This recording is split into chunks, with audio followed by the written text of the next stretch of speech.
साथियों नमस्कार, मैं सुमेर चौधरी एक बार पुनः आप सभी का स्वागत करता हूं आप ही के अपने इस लाइब्रेरियन गुरुजी प्लेटफॉर्म पर। एक बार सभी साथी फटाफट से बताएंगे क्या ऑडियो और वीडियो आप तक प्रॉपर तरीके से पहुंच पा रहा है। फटाफट से सभी कमेंट करके मुझे बताएंगे। सभी साथी फटाफट बताएंगे क्या ऑडियो वीडियो सही तरीके से आप तक पहुंच पा रहे हैं।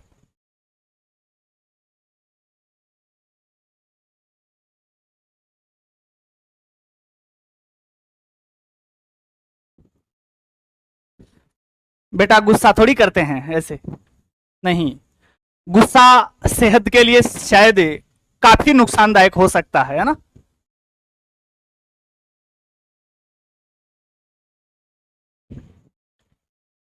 चलिएगा, ऑडियो वीडियो दोनों ठीक है। फटाफट से सभी लोग एक बार क्लास को शेयर कर दीजिए।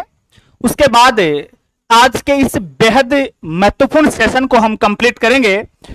जैसा कि आप सभी लोग जानते हैं, हम टॉपिक वाइज एमसीक्यूज की श्रृंखला चला रखे हैं और उस श्रृंखला के तहत पहली यूनिट अपनी चल रही थी।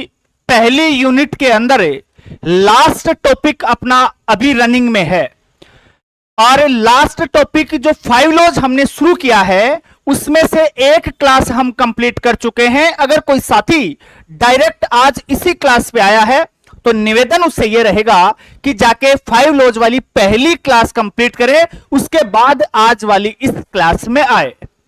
आज 5 लॉज की यह दूसरी क्लास है। 3 से 4 या हो सकता है 5 ये क्लासें 5 लॉज पर अभी और होनी है। जैसे ही 5 लॉज आपका कंप्लीट हो जाएगा आपकी पहली यूनिट भी कंप्लीट हो जाएगी। पहली यूनिट के कंप्लीट होने के जस्ट बाद हम शुरू कर देंगे आपकी सबसे महत्वपूर्ण और जिसका इंतजार सभी लोगों को रहता है दूसरी यूनिट। तो दूसरी यूनिट अपना ये जो 5 लॉज है इसके कंप्लीट होते ही हम प्रारंभ करने वाले हैं जी। हाँ बिल्कुल बेटा, क्वेश्चन आंसर ही करवाएंगे। बिल्कुल बिल्कुल क्वेश्चन और आंसर ही करवाएंगे क्योंकि कॉन्सेप्ट तो मैं आपको बहुत अच्छे से डिटेल के साथ में करवा चुका हूं। क्लास स्टॉप क्यों रहा सर? बिल्कुल बेटा, उसके पीछे रीजन ये था कि सबसे पहले तो मेरा तबीयत बहुत ज्यादा खराब रहा और रिकवर करने में भी मुझे समय लगा। अभी भी थोड़ी सी दिक्कत रहती है, मेरे पैरों में अभी भी थोड़ा सा पता नहीं क्या है दिक्कत रहती है अभी भी थोड़ी बहुत। लेकिन उसके बाद में कुछ ऐसे फैमिली प्रॉब्लम्स हैं, कुछ जरूरी कार्य थे जो करना बेहद महत्वपूर्ण था, तो उस वजह से थोड़ा सा आपकी क्लासें जो हैं पोस्टपोन रही। उसके लिए सबसे पहले तो मैं आपसे क्षमा चाहता हूं कि मैं कंटिन्यू क्लास नहीं कर पाया कुछ दिन है। हालांकि अब मैं कोशिश कर रहा हूं कि आपकी क्लासें रेगुलर हो, भले ही समय थोड़ा सा कम रहे लेकिन क्लास डेली हो। और आज से यह मान लेना कि आपकी हर रोज क्लास होनी ही होनी है, यही टाइम रहने वाला है। धीरे धीरे थोड़ा रिकवर कर रहा हूं मैं। मेरी पैरों की जो पिंडियां हैं है ना, तो इनमें थोड़ा सा दर्द रहता है, पता नहीं क्या, और शायद ये इस समय सभी के साथ है मुझे लगता है जहां तक। बिल्कुल बेटा, सभी लोग एक बार फटाफट से शेयर करेंगे भाई क्लास को। सर दुर्गा पूजा के अवसर पर 799 वाला ऑफर दे दीजिए। अरे बेटा क्या चाहते हो तुम लोग मेरे से? 150 रुपए का फर्क पड़ जाता है तो उसमें क्या ही है यार। इतने दिन इंतजार करोगे, इतना तो तुम 100 रुपए बचाओगे तो बहुत समय व्यर्थ कर दोगे। उसके लिए समय ज्यादा जरूरी है बजाय पैसे के। कट ऑफ के ऊपर भी बात करेंगे बेटा ना। राजस्थान लाइब्रेरियन वाले कुछ बच्चे जुड़े हुए हैं, वो कह रहे हैं सर जो प्रोविजनल की है उसके आने के बाद कट ऑफ क्या रह सकती है। तो बहुत सारे बच्चों से मेरी बात हुई, बहुत सारे बच्चों के रिव्यू के आधार पे हमने आकलन भी किया और जहां तक मुझे लगता है कि जो कट ऑफ मेरे हिसाब से निकल के आ रही है वो सटीक ही बैठने वाली है। तो उसके ऊपर भी हम जल्दी ही चर्चा करेंगे। हो सकता है कल उस पर मैं आपको कंप्लीट वीडियो दे दूं। हाँ नोट्स वगैरह सब मिलेंगे बेटा, क्यों चिंता कर रहे हो। सर नोट्स मिलेगा क्या? हाँ, नोट्स मेरी क्लासें जो एप्लीकेशन पे हैं, मैं बहुत बार आपको बता चुका हूं कि उसमें कंप्लीट कॉन्सेप्ट वाले वीडियो हैं, रिकॉर्डेड डाल दिए हैं मैंने। रिकॉर्डेड वीडियोस के साथ साथ हर वीडियो के साथ में मैंने पीडीएफ भी डाल रखी है, वो भी प्रिंट आउट ऑप्शन के साथ में। हर टॉपिक के बाद एमसीक्यूज भी करवा रखे हैं, तो टेस्ट सीरीज वगैरह सारी वहां पर है, तो चिंता वाली कोई बात नहीं है। फिर भी कोई इश्यू रहता है तो आप मुझे बता दीजिएगा और वैसा कर देंगे आपके लिए, लेकिन प्रिपरेशन करो अच्छे से।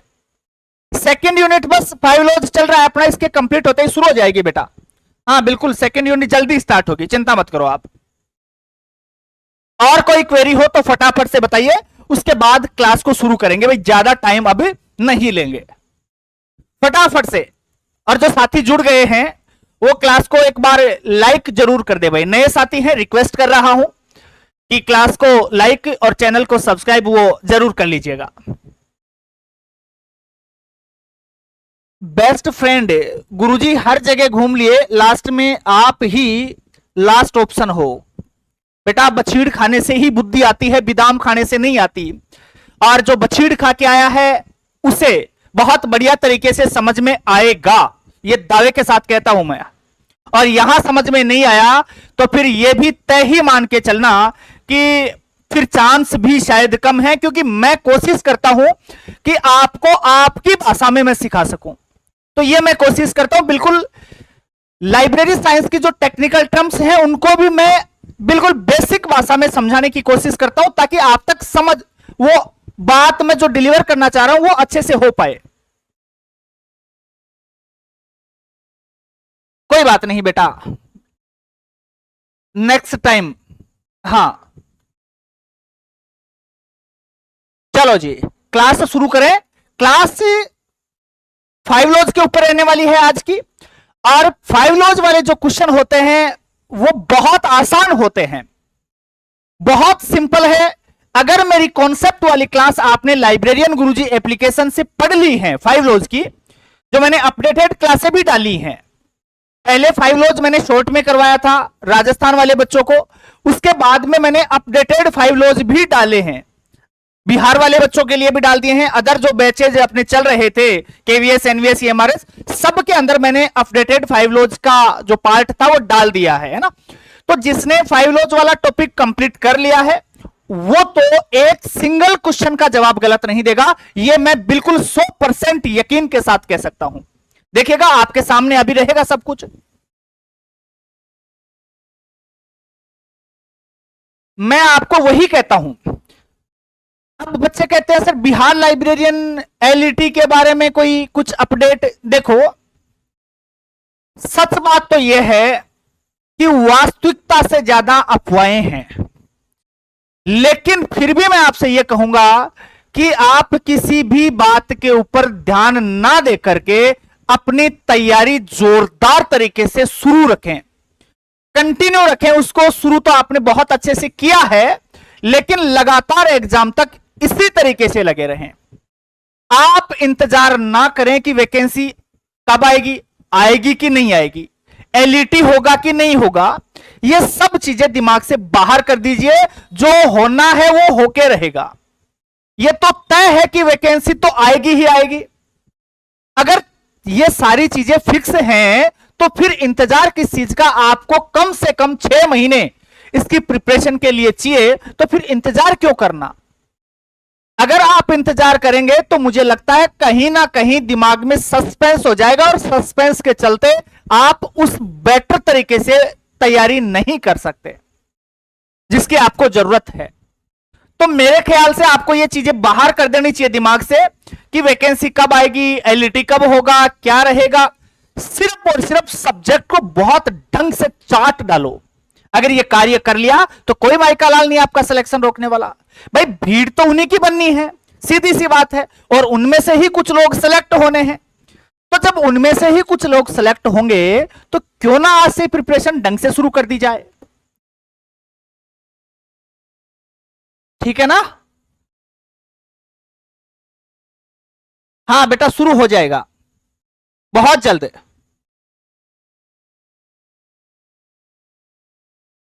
हाँ, क्वेश्चन फेंकिए सर, बिल्कुल अब आपके सामने आएंगे और आप धड़ाधड़ आंसर ठोकेंगे, मैं बिल्कुल ऐसी अपेक्षा रखता हूं आपसे।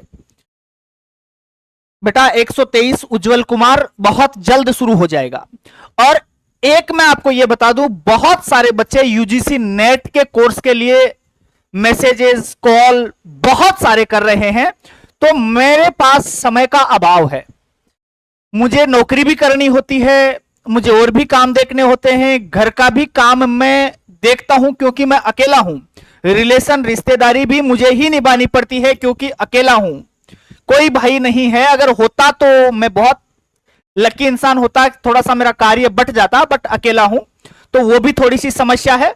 और सबसे बड़ी जो जिम्मेदारी है आपकी है, तो सारी जिम्मेदारियां मुझे निभानी पड़ती हैं, तो समय का थोड़ा सा अभाव है। मेरा ये बैच थोड़ा सा कंप्लीट हो जाए उसके बाद मैं यूजीसी नेट का प्रारंभ कर रहा हूं, लेकिन बहुत गहनता के साथ मैं उसे कराऊंगा। मैं जल्दबाजी के चक्कर में वो बैच नहीं ला सकता यार, मुझे टाइम चाहिए, मैं बहुत डिटेल के साथ में वो करवाना चाहता हूं जो आज तक आपने नहीं किया, इतनी गहनता के साथ आपको सारी चीजें देना चाहता हूं, तो उसके लिए समय चाहिए। तो जल्दबाजी नहीं करूंगा, पहले ये बैच मैं कंप्लीट करूंगा, जो जिम्मेदारी मैंने पहले अपने हाथ में ली है उसे कंप्लीट करूंगा, ठीक है। तो उसकी चिंता बिल्कुल मत करिएगा। देखिए बहुत से मैसेज आपके हैं, आप कहते हैं कि सर जवाब इतने मैसेजेस देखो कैसे दे पाऊंगा, आप खुद देखिए, कैमरे के सामने करता हूं।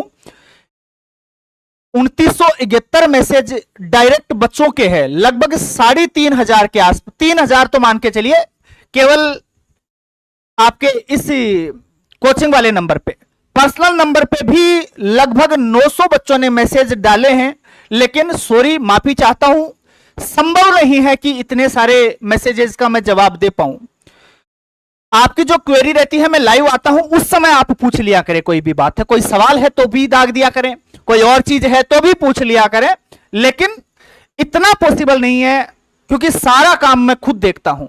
मैं किसी और को मोबाइल दे दूंगा कि आप बच्चों की क्वेरी आप ले लिया करें, आप उनके सॉल्यूशन किया करें, तो मैं उससे 100% संतुष्ट नहीं हूं, क्योंकि आपके जो क्वेश्चन है, आपकी जो बात है, आपको मार्गदर्शन करने का कार्य है, वो शायद मैं ही कर सकता हूं, मेरा कोई टीम मेंबर उस चीज को बेटर तरीके से नहीं कर पाता है, तो मैं खुद करने की कोशिश करता हूं। लाइव क्लास में आप बात कर लिया करें, ठीक है। हाँ, हैंग होने वाली ही स्थिति है लगभग, जबकि कोई ग्रुप नहीं है पर्सनल नंबर पे, हो सकता है कोई एक आधा हो, बाकी ग्रुप नहीं है, डायरेक्ट मैसेजेस हैं आपके, और मेरे फोन का कॉल लॉग हमेशा लाल ही रहता है मिस कॉल से, संभव ही नहीं हो पाता है यार जवाब दे पाना, कोशिश करता हूं लेकिन कर नहीं पाता हूं फिर भी इतना, ठीक है। चलो जी शुरू करते हैं, और कोशिश करना देखे प्रत्येक सवाल तक अच्छे तरीके से आप पहुंच पाए और आसानी से जवाब दे पाए। एक तो मैंने यह देखा है, अधिकांश क्वेरी तो जिन बच्चों से मेरी बात हो पाती है, तो ज्यादातर तो ये कह रहे हैं सर हम बैच कैसे परचेज करें, कहां से परचेज करें और क्या क्या चीजें उसमें हैं। तो बेटा ये बात मैं बहुत बार लाइव क्लास में बता चुका हूं, वही वहां भी बताऊंगा, आज फिर से बता रहा हूं, इस चीज के लिए प्लीज कॉल ना करें। एक बच्चे वो है कि सर कुछ डिस्काउंट दे दो, 50 रुपए छोड़ दो, 100 रुपए छोड़ दो। बेटा 100 रुपए 50 रुपए मेरे हिसाब से उतने ज्यादा इंपॉर्टेंट नहीं है जितना आपका समय है। एक दिन भी अगर अब वेस्ट हो रहा है तो मुझे लगता है वो पैसे कहीं ना कहीं आपको चुभेंगे, तो 100-50 रुपए के चक्कर में आप अपना कैरियर मत खराब करो। देखो चीजें जो हैं वो ये रहेंगी, आपको सबसे पहले प्ले स्टोर पे जाकर के लाइब्रेरियन गुरुजी ऐप को डाउनलोड कर लेना है, पहली प्रोसेस तो ये रहेगी। उसके बाद पेड कोर्स में जाएंगे, वहां बिहार लाइब्रेरियन का बैच आपको मिल जाएगा। मैं हमेशा टैगलाइन के साथ ये बार बार कहता हूं कि सिलेक्टेड हैं और सिलेक्शन दिलाएंगे, खुद सिलेक्टेड है और आपको भी सिलेक्शन दिला के छोड़ेंगे अगर हमारे मार्गदर्शन में आप लगातार चलेंगे पूरी शिद्दत के साथ में।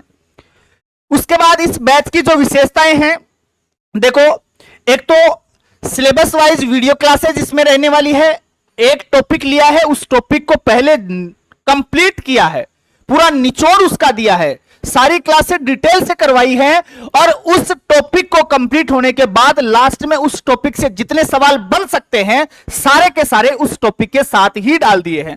पहले अन्य जगह थे लेकिन आजकल उसको थोड़ा व्यवस्थित हमने और भी कर दिया है। साथ ही टॉपिक वाइज महत्वपूर्ण सवाल आपको इसमें मिल जाएंगे, और नोट्स आपको हर क्लास के मिल जाएंगे, क्लास के साथ ही मिल जाएंगे, तो वो भी जो है प्रिंट आउट ऑप्शन के साथ रहने वाले हैं। टेस्ट सीरीज भी आपको इसी में मिल जाएगी और लगभग 30-35 टेस्ट तो मैंने डाल दिए हैं और इतने ही टेस्ट अभी और डालने वाला हूं, तो 60-70 तो टेस्ट हो जाएंगे। एक टेस्ट में 100 क्वेश्चन के आसपास भी हम लें तो कैलकुलेट आप खुद कर लीजिए, बहुत सारे क्वेश्चन तो आपके टेस्ट में ही हो जाएंगे और फीस नाम मात्र की है। ठीक है, चलिएगा पहला सवाल आज जो आपकी स्क्रीन पे है ये रहा। पुस्तकालय विज्ञान के 5 नियम किसने प्रतिपादित किए थे? पहला सवाल आपके सामने है, आराम से सवाल को पढ़ना है और उसके बाद जवाब देने की कोशिश करनी है भाई। बिल्कुल बेटा, आप सभी को प्रणाम जी। सवाल आपके सामने है, पुस्तकालय विज्ञान के 5 नियम किसने प्रतिपादित किए थे? 4 ऑप्शन आपके सामने हैं। बिल्कुल, पहला option Melvil Dewey, S R Ranganathan, Paul Otlet और जेडी ब्राउन। चारों में से एक सही जवाब है। 5 लॉज ऑफ लाइब्रेरी साइंस की बात कर रहा है। आप लोगों ने बहुत अच्छे से पढ़ा था कि एसआर रंगनाथन ने पुस्तकालय और सूचना विज्ञान के 5 नियमों का प्रतिपादन किया था सन 1928 में। जबकि कई बार सवाल यह भी पूछा जाता है कि इनकी संकल्पना जो है वो कब आई थी, तो उसका जवाब हम 1924 देते हैं। तो याद रखना है, संकल्पना की बात करें तो 1924, प्रतिपादन की बात करें तो 1928, प्रकाशन की बात करें तो 1931 और 1957 में सेकेंड एडिशन आया था। यह भी महत्वपूर्ण है, पूछा जाता है ना। तो ये सारी चीजें आपको याद रखनी है। यह सवाल बहुत बार पूछा जाता है कि 5 लॉज ऑफ लाइब्रेरी साइंस का प्रकाशन पहली बार रंगनाथन साहब के द्वारा किस वर्ष में किया गया था? तो 1931। और अगर आपसे यह पूछ ले कि प्रकाशक कौन थे पुस्तकालय और सूचना विज्ञान के, जो ये 5 नियम हैं, तो इनका प्रकाशक कौन था? पहली बार किसके द्वारा इन्हें प्रकाशित किया गया था? कितने लोग बता सकते हैं? किसके द्वारा प्रकाशित करवाया गया था, ये कितने लोग बता सकते हैं? बिल्कुल, 24, 28 और 31 के साथ में 57 भी जोड़ लेना। बाकी तो अभी बहुत सी चीजें इसमें हम पढ़ने वाले हैं, लेकिन ये तो बहुत महत्वपूर्ण है। बिल्कुल, किसी विद्यार्थी का जवाब आया माला के द्वारा, माला मद्रास लाइब्रेरी एसोसिएशन के द्वारा इसका प्रकाशन करवाया जाता है। रंगनाथन साहब जिनकी पहली पत्नी रुक्मणी थी, उनको यह समर्पित है।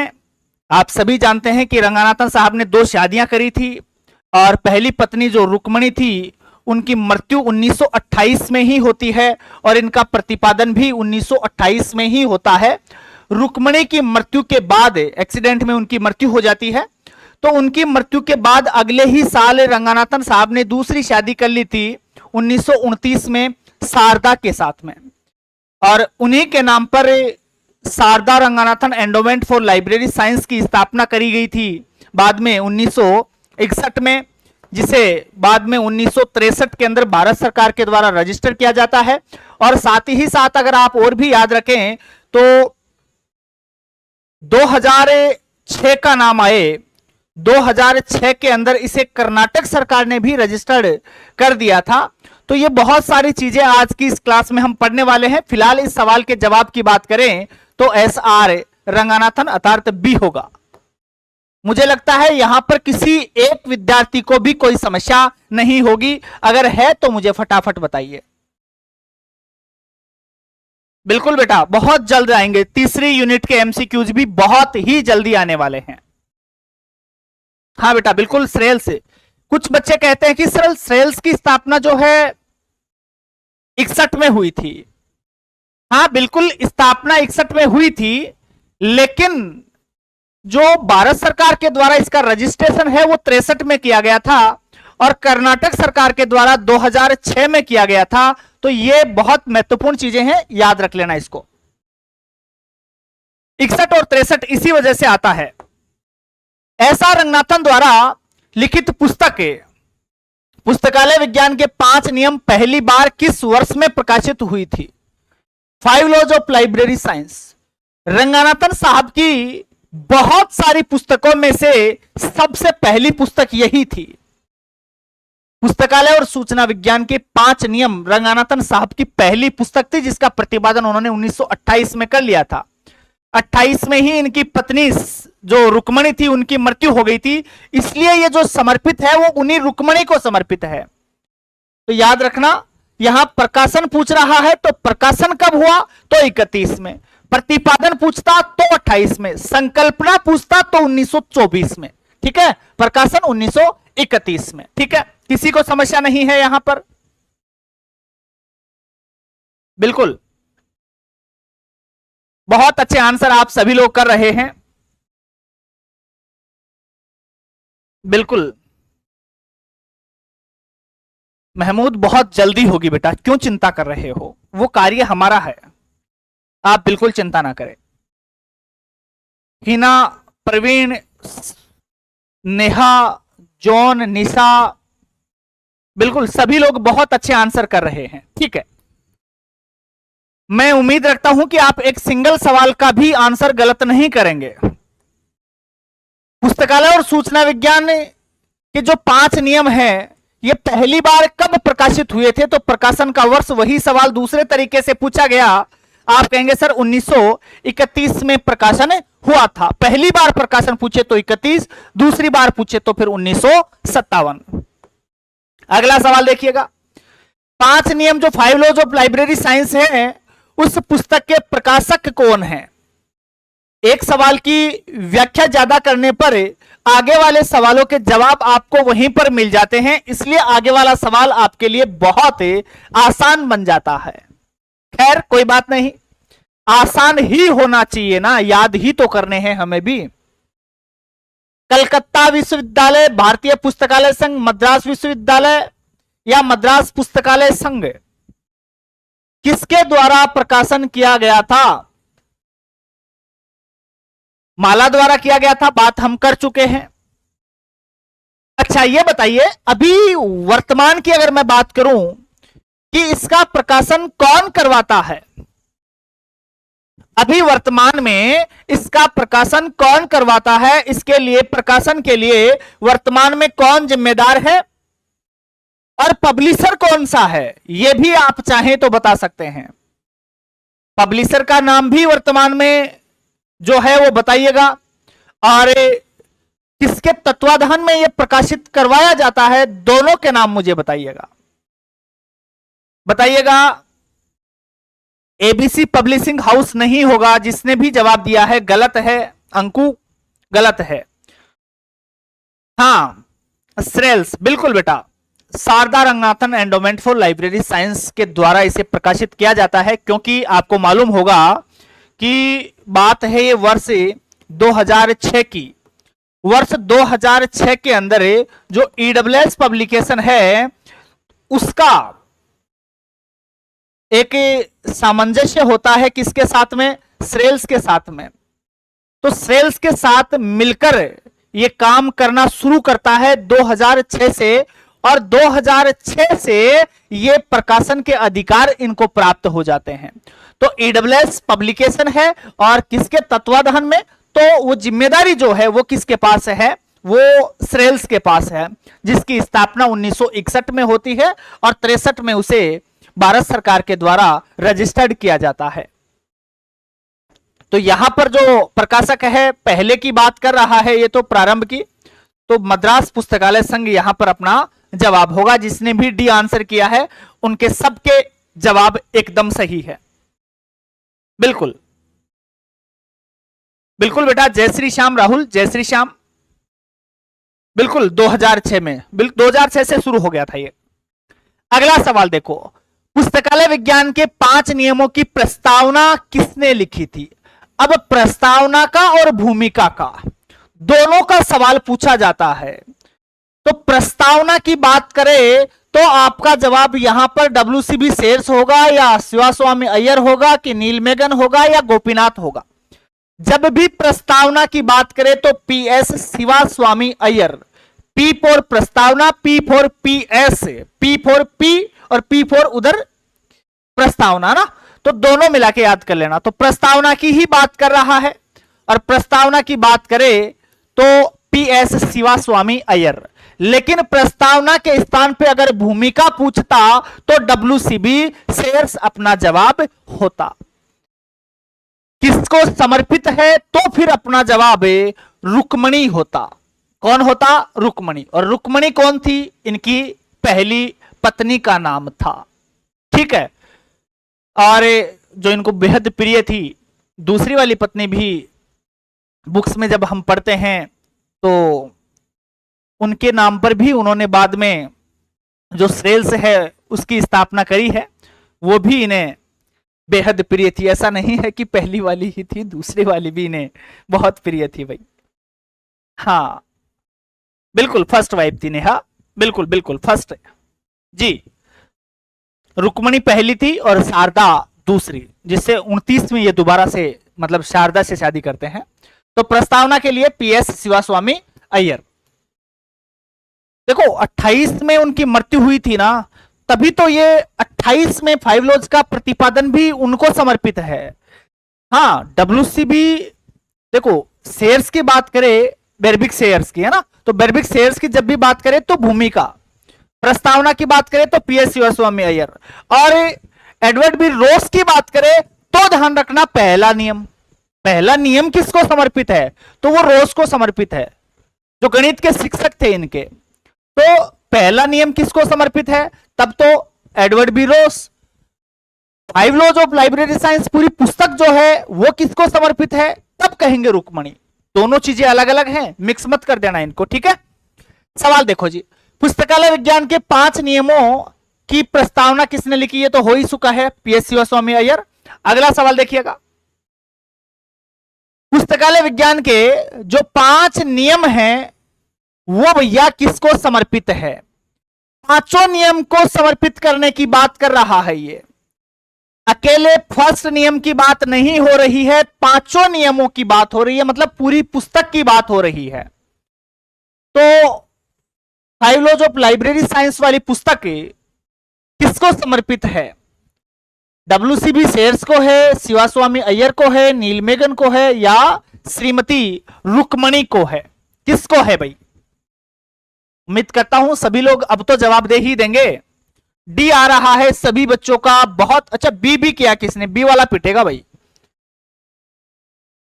भैया भैया प्रस्तावना पूछता तब देते बी तो जवाब है। यहां प्रस्तावना थोड़ी पूछा है, किसको समर्पित है, तब यहां पर जवाब क्या जाएगा? श्रीमती रुक्मणी, जो पहली पत्नी और दुर्घटना में इनकी मृत्यु हुई, 1 साल बाद इन्होंने दूसरी पत्नी शारदा से शादी करी है। अगला सवाल, पुस्तकालय विज्ञान के 5 नियमों का प्रतिपादन किसने किया था? ये देखो सवाल अलग अलग तरीके से पूछ रहा है, वही एसआर रंगनाथन, ए राइट आंसर होगा।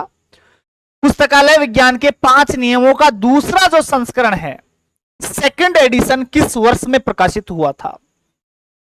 दूसरा नियम, बाद में जो संशोधित नियम आए हैं वो भी करेंगे हम। बहुत सारे संशोधित नियम भी मैंने आपको लिखवाए हैं, उनसे भी सवाल करेंगे, उनकी भी बात करेंगे हम। यहां पर बात हो रही है दूसरे संस्करण की, कि दूसरा संस्करण किस वर्ष प्रकाशित हुआ था। पहले का मालूम था 31 में और दूसरा 57 में, 1957। चलिएगा, सी अपना यहां पर राइट आंसर होने वाला है। राइट आंसर क्या होगा भाई? सी होगा भाई। चलिएगा अगला सवाल देखिए, रंगनाथन द्वारा लिखित पुस्तकालय विज्ञान के 5 नियम किसका उदाहरण है? जो रंगनाथन साहब की 5 लॉज ऑफ लाइब्रेरी साइंस है वो किसका उदाहरण है? यहां पर आराम से सवाल को पढ़ना है और उसके बाद जवाब तक पहुंचना है, जल्दबाजी नहीं करनी है भाई। एक तो अप्लाइड रिसर्च का उदाहरण है, प्योर रिसर्च का है, या फंडामेंटल रिसर्च का है, या सर्वे रिसर्च का है। सही जवाब तक पहुंचना है। बताइए 5 नियम किसका उदाहरण है? राइट आंसर करिए, मैं फटाफट देखता हूं कितने लोग इसका सटीक जवाब दे पाते हैं। C4 क्यूट, ओके बेटा। अधिकांश लोग सी आंसर कर रहे हैं, मतलब फंडामेंटल रिसर्च। ठीक है, बिल्कुल बिल्कुल सी। गुड़िया बिल्कुल सी, उज्जवल, हिना, एमडी, साक्षी, सभी लोग सी ही आंसर कर रहे हैं। बिल्कुल बेटा, जिसने भी सी आंसर किया है वो एकदम सटीक आंसर है। सी मतलब फंडामेंटल रिसर्च। जो 5 लॉज ऑफ लाइब्रेरी साइंस है वो मूलभूत सिद्धांतों और अवधारणाओं के उदाहरण हैं, क्योंकि मूलभूत सिद्धांत और अवधारणाओं को स्पष्ट करते हैं। तो यहां पर फंडामेंटल रिसर्च, मौलिक अनुसंधान, जिसने भी जवाब दिया है वो एकदम सटीक जवाब है। ठीक है, देखो ये मूलभूत सिद्धांत जो है ना, फंडामेंटल रिसर्च जो होते हैं ना, वो किसी समस्या के समाधान पर काम नहीं करते हैं। आपको लगता होगा कि रिसर्च किसी समस्या के समाधान पर है, जबकि ऐसा नहीं होता है फंडामेंटल रिसर्च के साथ में। ये जो नॉलेज है, नॉलेज के आधार को, नॉलेज का जो आधार है उसे ऊपर उठा करके उस पर काम करने का, ये नॉलेज के आधार पर काम करते हैं, उसे ऊपर उठाने का काम करते हैं। जबकि किसी भी कोई समस्या है उसके समाधान के ऊपर रिसर्च नहीं होता है ये। ठीक है, हाँ, अप्लाइड रिसर्च हो ही नहीं सकता बेटा। नहीं नहीं नहीं नहीं, अप्लाइड रिसर्च, सी जिसने आंसर किया है ना वो एकदम सही है। बिल्कुल सी, बिल्कुल बेटा, अंकु एकदम सही है, प्रियांक सी बिल्कुल सही है। जी जी बिल्कुल, चलिएगा। अप्लाइड रिसर्च है ना, गलत है भाई जिसने भी दिया है अप्लाइड वाला। फंडामेंटल जिसने आंसर किया है वो एकदम सही है। अगला सवाल, निम्नलिखित में कौन पुस्तकालय विज्ञान के नियमों के अंतर्गत नहीं आता है? 5 नियम है। 5 लॉज ऑफ लाइब्रेरी साइंस में कुल कितने नियम है? 5 है। 5 नियमों का क्रम जो है आपको बहुत बढ़िया तरीके से याद होना चाहिए। देखो जी, कौन सा नहीं है वो आपसे पूछ रहा है, तो अगर 5 के नाम आपको याद है तो आराम से जवाब करेंगे, अदरवाइज नहीं दे पाएंगे। तो देखो, नहीं वाली चीज आपको यहां से पकड़नी है। आपको मालूम है कि पहला नियम क्या था? पहला नियम पुस्तकें उपयोग के लिए है। दूसरा क्या था? प्रत्येक पाठक को उसकी पुस्तक मिले। तीसरा था प्रत्येक पुस्तक को उसका पाठक मिले। चौथा नियम था कि पाठकों का समय बचाएं। और 5वां नियम था पुस्तकालय एक वर्धनशील संस्था है, library is a growing organism है। तो ये 5 नियम थे। आपको इन 5 के अलावा कोई नाम नजर आ रहा है तो वही अपना यहां आंसर होगा। देखो, पाठक का समय बचाना कौन सा नियम हो गया भाई? ये चौथा नियम हो गया। प्रत्येक पाठक को उसकी पुस्तक मिले, कौन सा नियम हो गया? दूसरा नियम। पुस्तकें उपयोग के लिए हैं, कौन सा नियम हो गया? पहला नियम हो गया। भाई पहला, दूसरा, चौथा, मतलब ये तो है, कौन सा नहीं है? आप कहेंगे सर ये वाला नहीं है। 5 नियमों में हमने बोले सर इसका कहीं पर भी नाम नहीं पड़ा है। सी वाला राइट आंसर अपना होगा। अगला सवाल देखिएगा, एस.आर. रंगानाथन द्वारा प्रकाशित पहली पुस्तक कौन सी है? रंगानाथन साहब की प्रथम पुस्तक कौन सी थी? कितने लोग इसका जवाब दे सकते हैं? सी सी सी, सभी लोग सी आंसर कर रहे हैं। पहली पुस्तक नहीं बेटा, सी शायद आप पीछे वाले क्वेश्चन का आंसर कर रहे हैं। ठीक है, कमेंट थोड़ा सा लेट आते हैं आपके। ठीक है ठीक है, रंगानाथन साहब की पहली पुस्तक का नाम क्या था? देखो, अगर आपको इन सबके वर्ष याद हैं और ये सारे जो ऑप्शन है ना, चारों के चारों ऑप्शन, चारों ऑप्शन में 4 पुस्तकों के नाम हैं और चारों ही पुस्तकें बेहद महत्वपूर्ण हैं। सबके वर्ष आपको भली भांति याद रहने चाहिए। सबसे पहले बात कर रहे हैं 5 लॉज ऑफ लाइब्रेरी साइंस, जिसका प्रकाशन 1931 में हो जाता है पहली बार। उसके बाद है कोलन क्लासिफिकेशन। तो सीसी जो है उसका प्रकाशन पहली बार 33 में, 33, 39, 50, 52, 57, 60, 63 और 87, इसके 7 संस्करण आते हैं बाद में। पढ़ा है हमने, बात करेंगे आगे। उसके बाद है ट्रिपल सी, मतलब सूचीकरण वाली स्कीम आ गई है। तो इसमें तो 2 सी थे, इस बार क्या आ जाएंगे 3 सी, और 3 सी मतलब 1 सी ज्यादा हो गया तो यहां भी 1 बढ़ा दो, 33 था तो यहां भी 34 कर दो। उसके बाद प्रोलेगुमिना जो है ये आती है 1937 में, 37, 57 और 67, तीनों एडिशन बहुत महत्वपूर्ण है। अब आप इनमें से देखो, देखिए भैया सबसे पहले कौन सा है, 37, 34, 33 और 31, तो सबसे पहले कौन सी आई है, ए वाली, 5 लॉज ऑफ लाइब्रेरी साइंस। किसी को दिक्कत है तो बताइए जी। बिल्कुल बेटा, नेहा सिंह बहुत अच्छा, नेहा है कि निशा है, निशा है, निशा बहुत अच्छे आंसर आप कर रहे हैं। बिल्कुल बेटा हुई थी, है ना, प्रोविंशियल एजुकेशनल कॉन्फ्रेंस, शाबाश।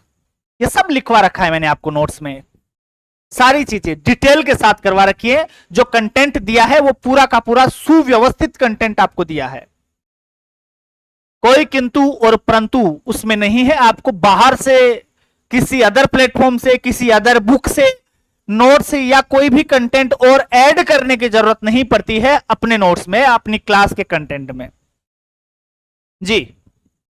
चलो जी, अगला सवाल देखो, कोशिश करना देखे परफेक्ट आंसर आए प्रत्येक सवाल का, और लास्ट में मुझे बताना कि इनमें से कितने सवाल आपके गलत हुए। गलत बता देना, क्योंकि सही तो अधिकांश होने ही है, और गलत मुझे लगता है या तो मुश्किल से कोई एक बताएगा, नहीं तो हो सकता है 0 सब लोगों के आंसर आए।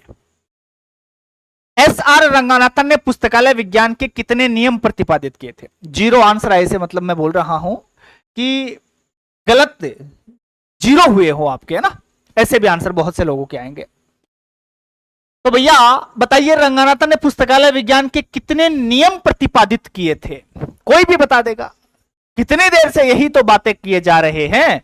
5 laws of library science, 5 laws मतलब 5 लॉ हैं, उसमें 5 नियम हैं। तो अधिकांश लोग, क्या सभी लोग यहां पर तो डी जवाब देने वाले हैं। वेल डन, क्या बात है भाई, बहुत बढ़िया। धीरे धीरे क्वेश्चंस का लेवल बढ़ता जाएगा, हम इजी से हार्ड की ओर चलेंगे, ना कि हार्ड से इजी की ओर। पहले तो हम बेसिक से सवाल देख रहे हैं, 5 लॉज के बेसिक से कैसे सवाल बनते हैं। उसके बाद एक एक लॉ को लेंगे और उसकी गहनता से हम बात करेंगे, डिटेल से बात करेंगे कि एक एक लॉ से कैसे कैसे सवाल बन सकते हैं। ठीक है, तो जिसने भी डी आंसर किया है, 5 आंसर किया है, सबका सही है, कोई दिक्कत वाली बात नहीं होगी। बढ़ते हैं आगे, अगला सवाल देखिएगा। 2006 में पुनः मुद्रित पुस्तकालय विज्ञान के 5 नियम का कॉपीराइट किसके पास है। जो 5 लॉज है, जो पुस्तक है, उसका कॉपीराइट 2006 में किसके पास है भाई। सेल्स, ईडब्ल्यूएस पब्लिकेशन, डीआरटीसी और मद्रास यूनिवर्सिटी। बताइएगा, फटाफट आंसर करिए। ए आंसर आ रहा है। ओके, कॉपीराइट किसके पास है ना, कॉपीराइट की बात कर रहा है, ये पब्लिशर की बात नहीं कर रहा है, ध्यान रखना। भावनाओं में मत बह जाना भाई, यहां बहुत से लोग भावनाओं में बह जाएंगे। बताओ भाई, ए आंसर आ रहा है। अच्छा, बी भी आया किसी का, बी में क्या है, ईडब्ल्यूएस। अरे गधेड़ो, मैं कह रहा हूं कि कॉपीराइट किसके पास है, और कॉपीराइट जो है वो श्रेल्स के पास है, Sarada Ranganathan endowment for library science, SRELS. इसका मुख्यालय कहां है भाई, बेंगलोर में है।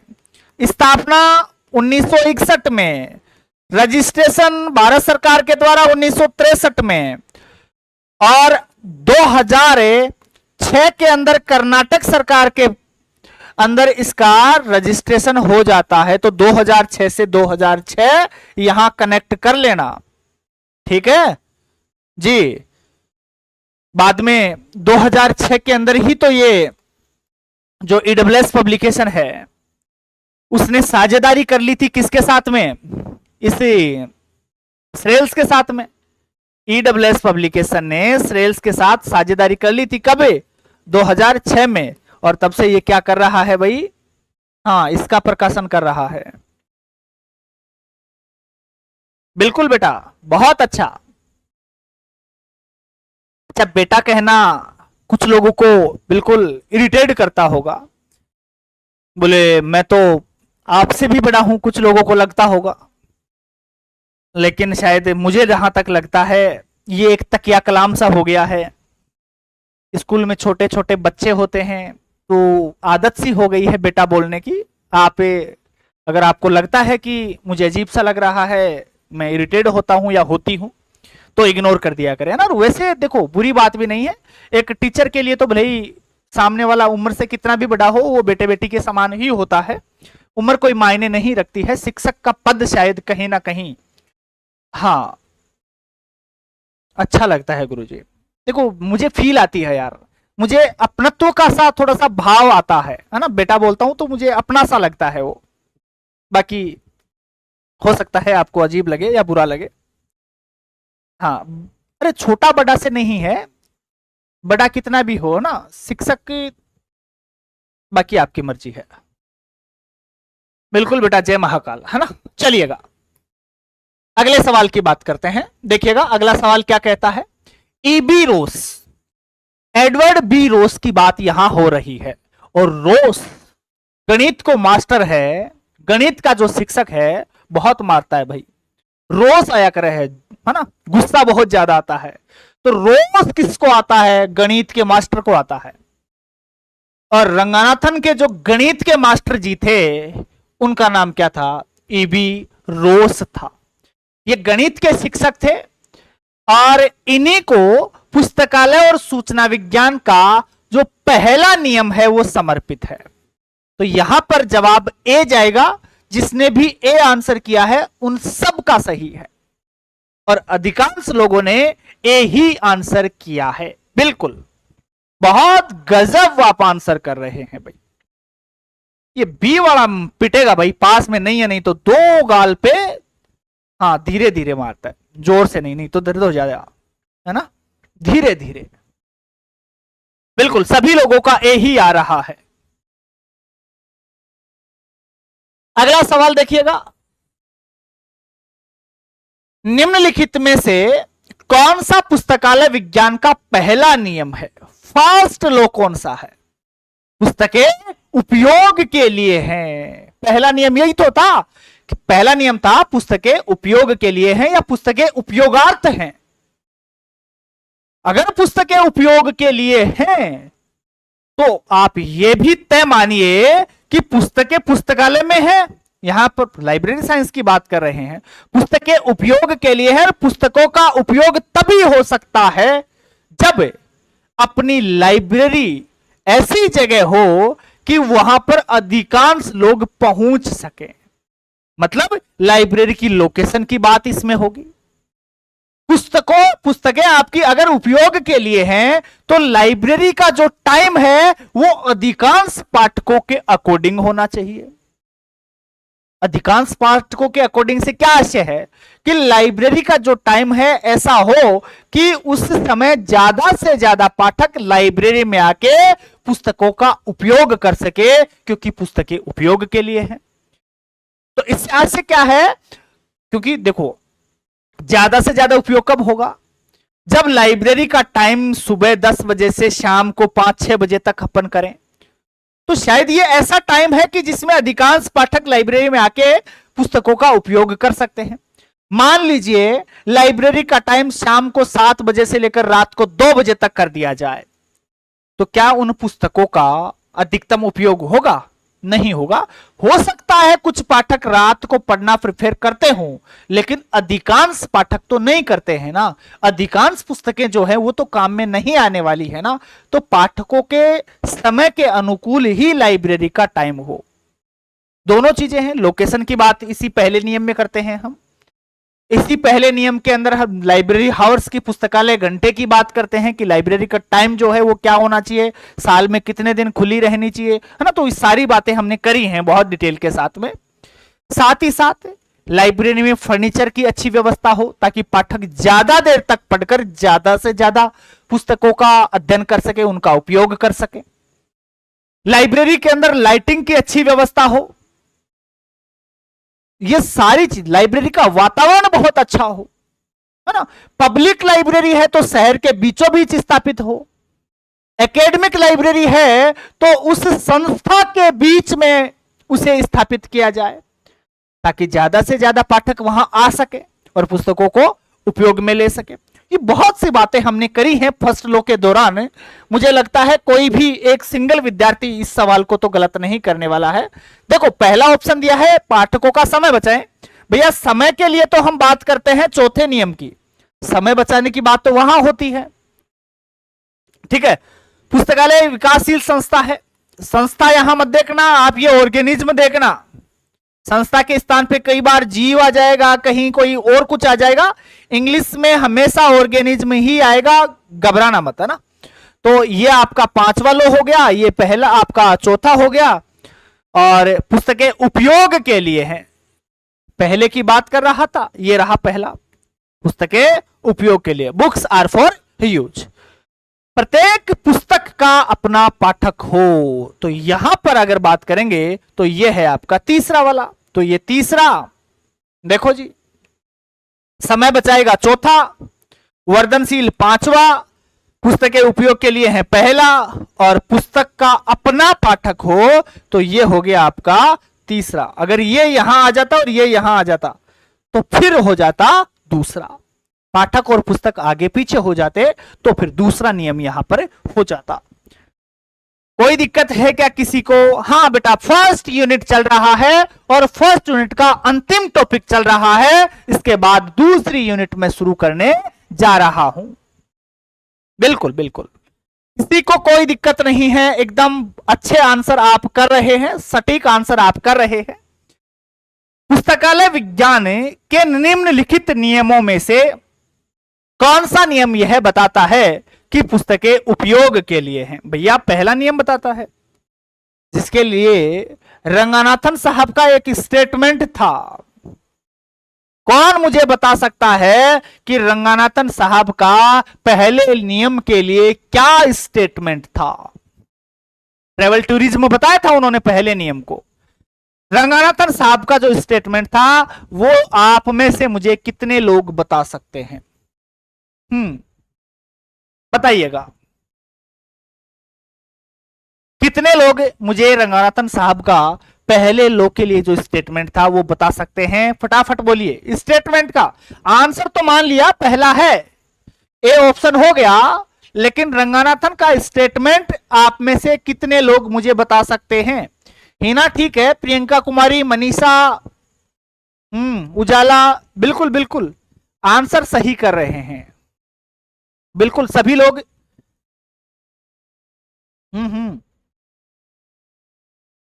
बुक्स फॉर यूज तो हो गया बेटा, लेकिन रंगनाथन का जो स्टेटमेंट था वो मुझे बताइए आप लोग।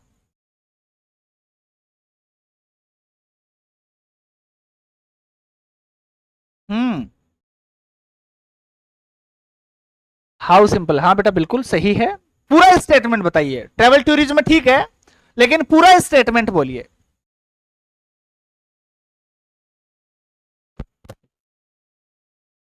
कितना तुच्छ फिर भी सिंपल है, ठीक है एमडी, ओके, लेकिन पूरा ये भी नहीं है। कितना सरल, कितना तुच्छ, फिर भी कितना मौलिक है ना। आधा अधूरा मत बोलो, पूरा बोला करो, है ना। आधी अधूरी बात मत बोलो करो। बिल्कुल किट्टू राज, एकदम शानदार आंसर आपने किया है। हाँ, how simple, how travel, yet how seminal, बिल्कुल उज्जवल, बहुत गजब का आंसर आपने किया है, शानदार शानदार। कोई बात नहीं, बताया तो सही आपने, क्योंकि वहां पर तो देखो ऑप्शन आने वाले हैं और ऑप्शन के हिसाब से तो तुरंत पकड़ जाओगे आप, ठीक है। तो यहां पर आंसर क्या जाने वाला है? पहला। अगला सवाल देखिएगा, पुस्तकालय विज्ञान के 5 नियमों में से किस नियम को पहचाने जिसे रंगनाथन ने अपनी रचना पुस्तकालय विज्ञान और वैज्ञानिक पद्धति में तुच्छ सत्य बताया है? तुच्छ सत्य मतलब ट्रेवल टूरिज्म बताया है। बताइएगा, 4 ऑप्शन आपके सामने है, पहला, दूसरा, तीसरा और पांचवा। करिए आंसर। ठीक है, राजीव बिश्नोई का आंसर आ गया है।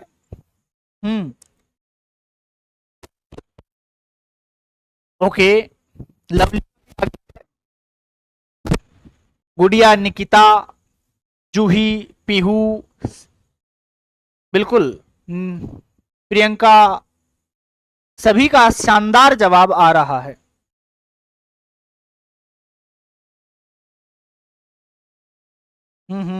सभी लोग अच्छे आंसर कर रहे हैं। सुशांत का भी सही है, ओम प्रकाश का, कुसुम का, इंदु, रूपाली, बिल्कुल बिल्कुल सभी अच्छे आंसर कर रहे हैं। ठीक है, चलो जी, क्या बताया इन्होंने? ट्रैवल टूरिज्म, मतलब तुच्छ सत्य बताया है, ट्रैवल टूरिज्म बताया है। इन्होंने ये कहा था कि जो पहला नियम है ना, वो बहुत आसान है और इतना सिंपल है और इतना सर्वविदित है कि उसे दोहराने की भी आवश्यकता नहीं है। फिर भी इस नियम पर, इसके महत्व पर इन्होंने बहुत जोर दिया है ना। तो बहुत आसान बताया है रंगनाथन साहब ने, और बहुत, मतलब इसे बोले रिवाइज करने की भी आवश्यकता नहीं है, फिर भी इन्होंने इसके महत्व पर जोर दिया है, इसलिए इसे ट्रैवल टूरिज्म उन्होंने कहा था। तो पहला नियम राइट आंसर फर्स्ट जाएगा। अगला सवाल देखिएगा, कौन सा नियम यह संदेश देता है कि पुस्तकालय एक केंद्रीय स्थान पर स्थित होना चाहिए? अभी बात करी थी हमने, लोकेशन की बात करी थी, केंद्रीय स्थान पर हो ताकि सारे लोग वहां पर कम से कम समय में फटाफट वहां पहुंचकर अधिकतम पुस्तकों का उपयोग कर सकें। हिचकिचाए नहीं, है ना।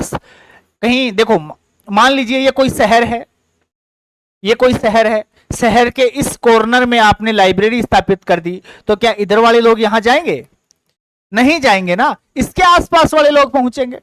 और मान लीजिए ये कोई शहर है, इसके बीचों बीच आपने लाइब्रेरी स्थापित कर दी, तो ये इनके लिए भी उतना ही है, सबके लिए बराबर बराबर है, तो अधिकांश लोग वहां तक पहुंच पाएंगे। तो यही स्थिति है ना। तो लोकेशन की बात अगर करे तो कौन सा नियम करेगा? आप कहेंगे सर पहला नियम करेगा। ठीक है, लोकेशन की बात कर रहा है। ठीक है, ये शब्द पकड़ लेना यहां से। लाइब्रेरी हावर्स की बात करें, पुस्तकालय घंटों की बात करें, तो भी पहला नियम हो। यहां देखो, कौन सा नियम यह बताता है कि पुस्तकालय का समय उपयोगकर्ताओं के सुविधाजनक होना चाहिए? समय की बात यहां कर रहा है, हावर्स की बात ये रही। देखो, लाइब्रेरी हावर्स की बात करता है, वो कौन सा नियम करता है? आपका पहला नियम करता है। यहां पर भी मुझे लगता है किसी को कोई समस्या नहीं होगी।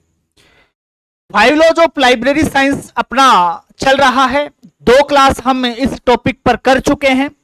पहली यूनिट का अंतिम टॉपिक अपना चल रहा है, इसके बाद दूसरी यूनिट हम प्रारंभ करेंगे। कुछ क्लासें 5 लॉज पर अभी और आना बाकी है, फटाफट इन क्लासों को कंप्लीट करेंगे। और अगर मुझे लाइव आने का टाइम नहीं मिला तो मैं आपको रिकॉर्डेड क्लासें भी दे दूंगा, है ना, फटाफट रिकॉर्ड करके भी डाल दूंगा। बताइए, आप लाइव चाहते हैं कि रिकॉर्डेड चाहते हैं? बोलिए, जैसा आप कहेंगे वैसे कर लेंगे। लाइव क्लास ज्यादा सही रहेगी कि मैं आपको रिकॉर्ड करके अपलोड कर दूं, वो ज्यादा ठीक रहेगा? मुझे लगता है रिकॉर्डेड में समय थोड़ा सा कम खराब होता है, बाकी आपकी मर्जी है। ओम प्रकाश सिंह कह रहे हैं सर मजा आ गया। बिल्कुल मजा आना ही चाहिए, घनी चोखी क्लास है सर। ठीक है, वो आप शिद्दत से पढ़ते हैं, पूरा दिल लगा के पढ़ते हैं, इसलिए आनंद आता है। अच्छा, लाइव लाइव लाइव लाइव सब बच्चे कह रहे हैं। अच्छा, कोई कह रहा है रिकॉर्डेड क्लास, जितेंद्र कह रहे हैं। एज यू विश कोई कह रहा है, सर जैसा आपको अच्छा लगे। ठीक है, recorded live, recorded live, recorded. बच्चों से कोई बात पूछनी ही नहीं चाहिए, ये बात तो सही है। मैं पहले कहीं पर भी किसी कोचिंग में ऑफलाइन पढ़ाने जाता था तो कभी बच्चों से यह नहीं पूछता था कि कौन सा टॉपिक पढ़ाएं, क्योंकि ये मैंने करके देखा शुरू में जब नया नया था। तो क्या होता है कि बच्चों से जाके पूछेंगे कि बेटा बताओ कौन सा टॉपिक तुम्हें पढ़ाना है, तो सब अलग अलग टॉपिक बताएंगे। कोई कहेगा सर ये पढ़ाओ, कोई कहेगा ये पढ़ाओ, कोई कहेगा सर ये पढ़ाओ, और फिर सबके टॉपिक तो लिए नहीं जा सकते, और किसी एक का ले लिया तो बाकी वाले भखेड़ा खड़ा कर देते हैं। तो मुझे लगता है बच्चों से राय ज्यादा लेनी नहीं चाहिए, सबका अलग अलग नजरिया होता है, सबके अलग अलग ही शायद सबकी थिंकिंग भी अलग अलग है। हाँ अरे मेरे से रहा नहीं जाता ना तुम लोगों के बगैर बेटा। कौन है ये? अनीता है। हाँ बेटा, मन नहीं लगता मेरा भी, लेकिन मजबूरी है कि कई बार क्लास से मैं दूर रह जाता हूं 2 4 5 दिन के लिए, या फिर कई बार ज्यादा भी हो जाता है। हाँ।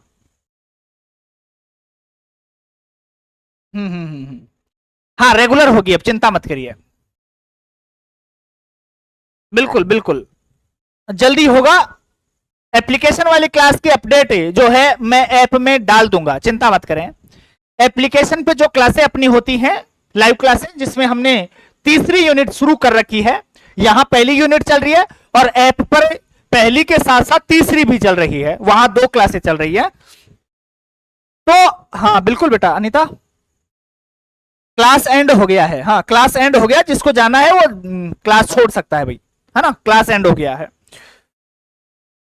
हाँ पूछ सकते हो बेटा, लाइव में कुछ पूछ सकते हैं क्या? हाँ बिल्कुल पूछ सकते हो यार, आप ही के लिए तो है। आप नहीं पूछोगे तो फिर कौन पूछेगा, और आपका जवाब नहीं देंगे तो फिर देंगे किसका? कुछ भी पूछ सकते हो आप लाइव में। मुझे नॉलेज में है तो मैं जरूर बताऊंगा, वो चीज नहीं है तो साफ मना कर दूंगा कि मुझे नहीं मालूम है। उस चीज की आप चिंता कतई ना किया करें। बिल्कुल कोई बात नहीं, समय के हिसाब से डिसाइड कर लेंगे, जब समय होगा लाइव कर देंगे, समय नहीं होगा तो मैं रिकॉर्ड करके डाल दूंगा, बिल्कुल उसकी चिंता मत करिए। एप्लीकेशन में तीसरी यूनिट है और यहां फर्स्ट यूनिट है।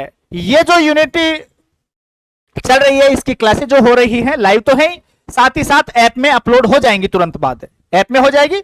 और इस क्लास के एंड होने के बाद एप्लीकेशन पे तीसरी यूनिट की क्लासें भी हमने शुरू कर ली हैं, तो वो भी वहां चल रही है। तो मुझे लगता है ऐप वाले बच्चों की 2 यूनिट एक साथ चल रही हैं, वो फटाफट से कंप्लीट कर सकते हैं। बाकी जैसा आपको उचित लगे वैसे आप करिएगा। अगर आपके पास समय पर्याप्त है तो आप यूट्यूब से करिए, समय का अभाव है तो 500-700-1000 रुपए खर्च करिए, वो आपके ऊपर निर्भर करता है, जैसा आपको उचित लगे। मैं उसके लिए ज्यादा फोर्स नहीं करूंगा किसी को, नहीं तो आप ये कहने लग जाओगे बोले गुरुजी, है ना, हाँ पैसे ही पैसे देखने लग गए। कट ऑफ के ऊपर मैं वीडियो डाल दूंगा, क्यों चिंता कर रहे हो? चिंता मत करिए यार उस चीज की। तो नहीं, बुक नहीं देंगे मार्केट में, भले ही आप नाराज हो, कुछ भी करें, लेकिन मार्केट में बुक नहीं दूंगा। अगर मार्केट में हम बुक देते तो अब तक बाकी लोगों के जैसे मैं निकाल चुका होता। मार्केट में किताब नहीं निकलेगी, लाइब्रेरियन गुरुजी की कोई बुक मार्केट में नहीं आती है। अगर मार्केट में कंटेंट आ गया, देखो लाइब्रेरी साइंस में सारा खेल कंटेंट का ही है, इतना सा ही मैटर है, सही मैटर व्यवस्थित तरीके से मिल गया तो कोई भी झंडे गाड़ देगा, कोई भी पढ़ लेगा, कोई भी याद कर लेगा उसको और अच्छी रैंक निकाल लेगा। सारा का सारा खेल मैटर का ही है। मार्केट में बुक निकाल दी तो जो ऐप वाले हमारे बच्चे हैं उनको बहुत लॉस हो जाएगा। फिर वो शायद कहीं ना कहीं जो बाहर वाले बच्चे हैं उनके पास कंटेंट पहुंच जाएगा, और दिक्कत ऐप वाले बच्चों को होती है। बुक नहीं निकालेंगे, थोड़ा कम कमा लेंगे भले ही, ठीक है। हाँ और कोई बात हो तो बताइए। ऐप वाली क्लास का नोटिफिकेशन आपको क्लास के जस्ट बाद मिल जाएगा, ठीक है, उसकी चिंता मत करिए। इसके एंड होते ही मैं वहां नोटिस डाल दूंगा।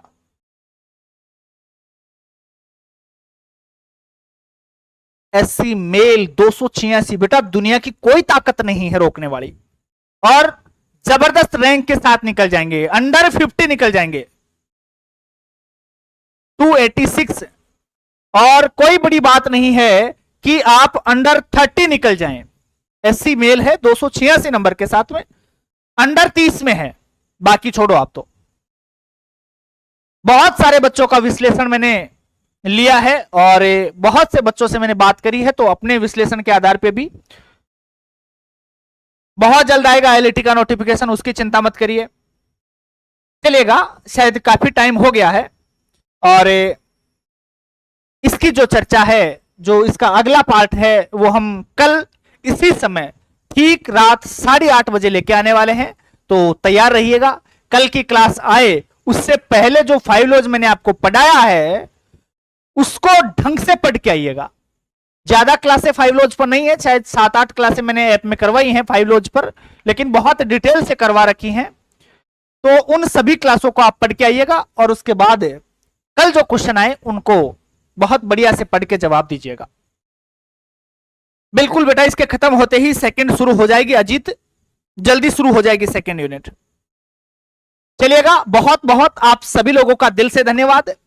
आप सभी लोगों ने, उम्मीद करता हूं, क्लास को लाइक कर दिया होगा। जिसने नहीं किया है, निवेदन है क्लास को लाइक और चैनल को सब्सक्राइब आप जरूर कर दें।